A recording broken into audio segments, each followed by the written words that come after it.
11424 once again with NASCAR Thunder 2004. In this episode of a rookie season in career mode, we are going to be completing race 30 of 36, which is going to be at Kansas Speedway for the Banquet 400. In the last episode, we went to Talladega Super Speedway where we finished in 6th place. Now, that couldn't have been possible without our pit strategy, but at the same time, we could have gotten 5th. And I gave that away to Tony Stewart because it's Tony Stewart, of course I would do that. Dale Earnhardt Jr. was right behind me until I let Tony Stewart by, and then Dale Earnhardt Jr. fell back into like 7th or 8th. Rusty Wallace tried pulling up in front of him and just wrecked all those guys around Dale Earnhardt Jr. and everything. Dale Earnhardt Jr. got 13th, so now he's 58 points behind Tony Stewart. So, Rusty Wallace, I approve of your stupidity. Now we are in 26th place in the point standings just because we finished that high. We're only 2 points behind Jerry Nadeau, so that was a sacrifice that I was definitely willing to make, and I think we might be able to get around Jerry Nadeau whenever we go to Kansas in a bit. It's a 1.5 mile track where a top 20 seems quite possible at this point in our career. We've done it quite a few times. Terry Labonte, I tried working with him, but nothing really came of it at the beginning of the race. I couldn't catch anybody because he kept driving in the middle lane, so I made him an ally, and that was it. But he was in his Cheez-It paint scheme, and I like that paint scheme, so whatever. And we also got the awards. I got picking up places by starting in the back and finishing up front, and then of course I got Rookie of the Race by finishing that high as well. So my intros have been getting too long. I'm not going to go into team management and show you all that information and stuff until the end of the video so we can see the progress. If you want to actually see what's going on in there, then you can just watch the end of the videos. I don't know how many people actually do. I'll click on Quick Select. Got a car rating of 59. That's the highest that it's ever been, and it's been like that in many races recently. So let's go to Kansas and try to start 25th or better like our contract expects of us. This track is a one-time thing on the schedule after 30 freaking races, so I really don't have any experience at this track. I mean, I race at Phoenix every now and then just for the fun of it because I like Phoenix in this game. Same goes for Homestead, and those are the only one-time tracks they have left on the schedule. So I can say that this is the least often track that I race at whenever it comes to all the real tracks in the game. I'm just using this first lap to get warmed up, of course. My car setup for this race right now is negative 0.5 on the wedge and then 22 psi. Previously it was like 17 psi, but that was just like back in the old days whenever I'd race here. The first lap is a 32.03, 33rd place. Oh gosh, you can see that wedge adjustment, how it slides into the corner. So I'm warmed up now. Turns 1 and 2 probably could have been better. It came off really loose, or the car was turning easier right there, so I wasn't fast enough. Turn 3, let's just slow it down. Hold it to the bottom.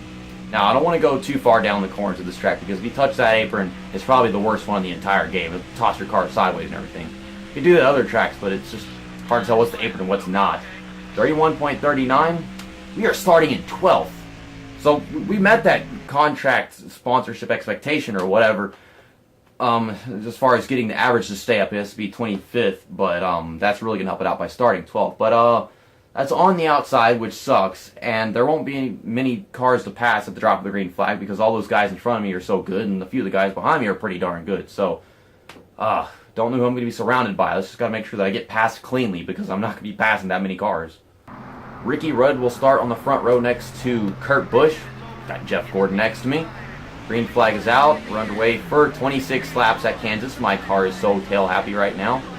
Dale Earnhardt Jr. is right in front of me, so I guess Tony Stewart is starting in front of him somewhere. Okay, let's just make sure I don't spin the car going into a corner because that can probably happen with this wedge adjustment and this poor equipment.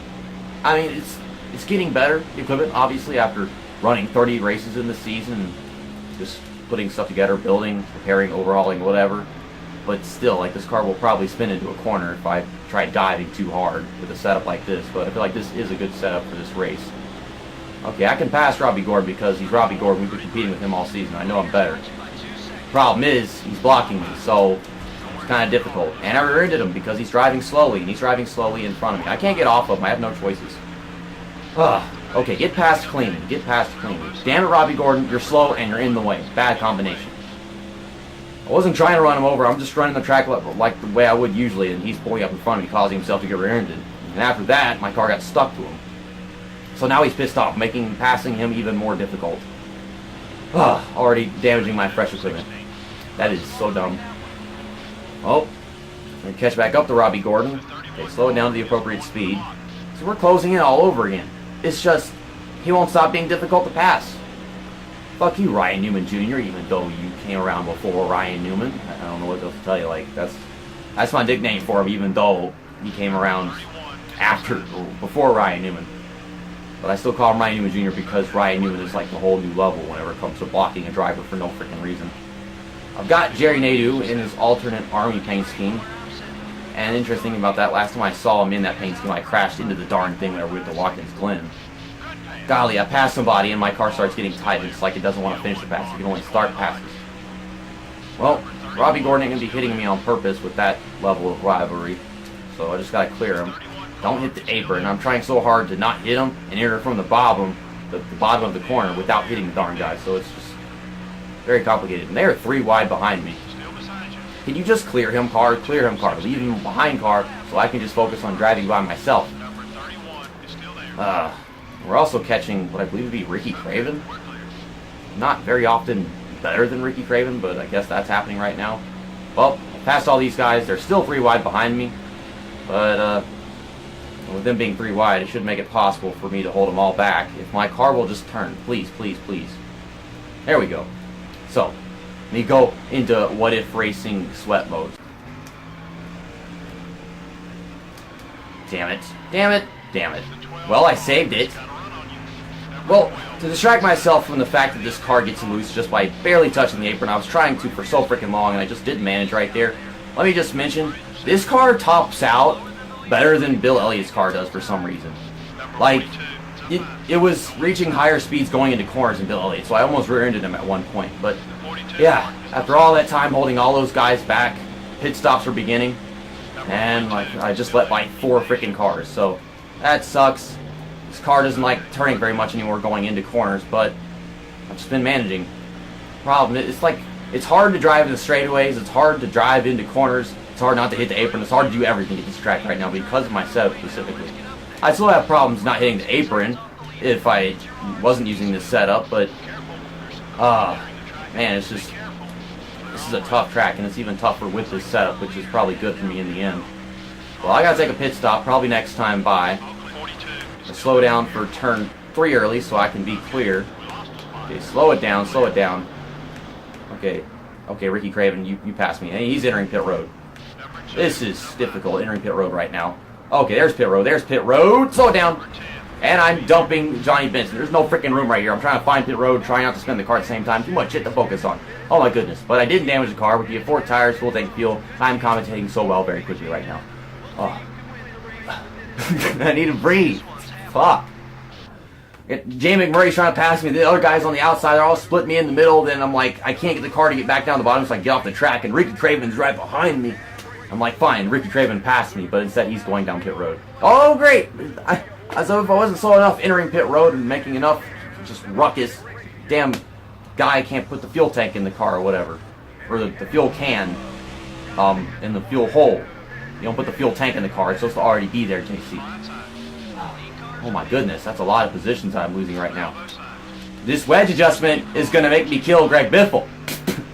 Oh my god. Damn car. Stop, please. No more lives need to be lost here at Kansas Speedway right now. I was trying to just stay on the apron, not go on the track and hit anybody, but I'm going to wind up paging the field with just no control of it whatsoever if the car is that loose. Got all these guys behind me. Christian Fittipaldi is driving his Pillsbury Doughboy car or something. I think that's what it is. We're passing all these guys that come off pit road. So we were in 12th place before our pit stop began.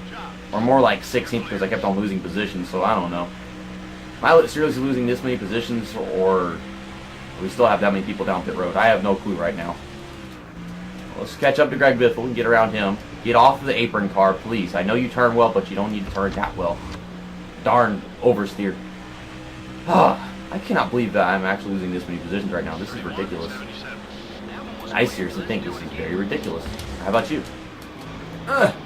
Okay, so we're right behind Greg Biffle. Got enough speed to make a pass. But I can't do it unless he gets out of the way. Thank you. I appreciate that. I gotta do some promotion for your sponsor. Everybody go to Grainger.com. I think that still exists just because I saw it in Ryan Newman's car at some point whenever he won his Phoenix race. So yeah, everybody go to Grainger.com. Advertising. I don't know. 30th place. Big gap between me and those guys up there. So after pit stops, I lost 15 positions. Fuck that. Someone is overheating. That is Dale Jarrett, so that puts us in 29th. I have to pass 9 cars in like 7 laps. Well, there goes Terry Labonte around me. Puts me back in 29th. Apparently I was in 28th, but I don't remember passing anybody to get that position. Well, yeah, I've been in sweat mode for like 6-7 laps straight, whatever you call it. What if, is there a way like to make the sweat mode less sweaty, more productive? Because I'm covered in sweat, but I haven't made up any positions. How the fuck am I supposed to keep this contract if my damn freaking fuel tank dude guy can't put the fuel tank dude thing in the fuel hole thing? Stupid! You suck! 1 lap to go. Terry Labonte's right in front of me, but my tires too worn to make this position probably. I mean, he did just pass me on speed and everything, you know, but this car just doesn't want to turn going to the corners anymore. All 4 tires are in the yellow, none are in the red, but apparently that's still too much for me to keep up with Terry Labonte. I didn't get anywhere after pit stops. All I did was lose a bunch of positions during pit stops. Fuck you, pit crew. You ruined it for me. You just, in your entire existence, y'all ruined it for me.